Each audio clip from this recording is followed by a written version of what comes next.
బండి సంజయ్ కుమారుడు భగీరథ్ పై కేసు నమోదు చేసిన పోలీసులు ఇంకా ఎందుకు అరెస్ట్ చేయకుండా కాలయాపన చేస్తున్నారని ఎమ్మెల్యే కేపీ వివేకానంద ప్రశ్నించారు. జగద్గిరిగుట్టలో ఏర్పాటు చేసిన విలేకరుల సమావేశంలో ఆయన మాట్లాడుతూ కేంద్ర హోంశాఖ సహాయ మంత్రిగా ఉన్న బండి సంజయ్ రాష్ట్ర హోంశాఖను దగ్గర పెట్టుకున్న రేవంత్ రెడ్డి కుమ్మక్కాయ్ కేసును నీరు కార్చే ప్రయత్నం చేస్తున్నారని మండిపడ్డారు.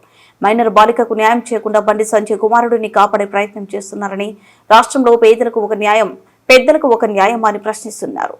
ఏ రకంగా ప్రయత్నాలు చేస్తున్నారో మనం కళ్ళారా చూస్తా ఉన్నాం, మనం వింటా ఉన్నాం. కేంద్ర హోంశాఖ సహాయ మంత్రిగా ఉన్నటువంటి బండి సంజయ్ గారి కుమారుడు మరి పోక్సో చట్టం కింద కేసు నమోదై దాదాపు 3 రోజులు కావస్తా ఉన్నా మరి దానిపైన ఇలాంటి విచారణ చేపట్టకుండా తక్షణం ఎవరైతే బండి సంజయ్ కుమార్ గారి కుమారుడు ఉన్నారో వారిపైన కేసు బుక్ అయింది. ఇమ్మీడియట్ గా వారిని తక్షణం అరెస్ట్ చేయాల్సిన అవసరం ఉన్నా ఇలాంటి చర్యలు తీసుకోకుండా తిరిగి వారిని కాపాడే ప్రయత్నం రాష్ట్రంలో ఉన్నటువంటి హోంశాఖ బాధ్యతలు చేపట్టినటువంటి ముఖ్యమంత్రి రేవంత్ రెడ్డి గారు కాపాడడానికి విశ్వ ప్రయత్నాలు చేస్తున్నది మన స్పష్టంగా కనపడతా ఉన్నది. మరి ఈ పోక్సో చట్టం అనేది అందరికి తెలుసు.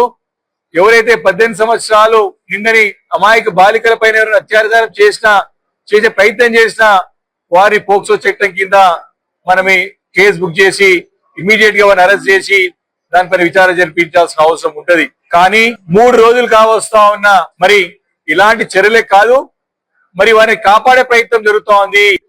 3 సార్లు అయినా మా యొక్క పార్టీ కరీంనగర్ లో 3 సార్లు శాసనసభ్యుడు మా యొక్క గంగుల కమలాకర్ గారి చేతిలో చిత్తుగా ఓడిపోయినాడు. కేవలం ఈ బండి సంజయ్ గెలిచిన ఎంపీ అంటే రామ మందిరం దేవుని పేరు చెప్పినటువంటి దౌర్భాగ్యుడు బండి సంజయ్.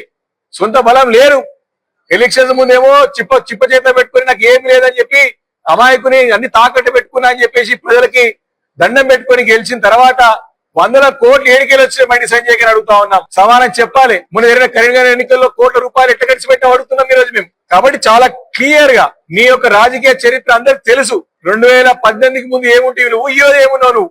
బ్లాక్ మెయిల్ రాజకీయాలకి రేవంత్ రెడ్డితో చీకటి ఒప్పందాలు చేసుకుని చీకటి వ్యాపారాలు చేసుకుంటా నీ బీజేపీ పార్టీని నీ ధర్మాన్ని అంతా కూడా కాంగ్రెస్ కి రేవంత్ రెడ్డికి తాకట్టు పెట్టినటువంటి నాయకుడు బండి సంజయ్. ముసలి కన్నీరు వేరుస్తా ఉంటాడు, ముసలి కన్నీరు వేస్తా ఉన్నాడు. ఏదైనా సరే వాస్తవం ప్రజలకు తెలుస్తుంది.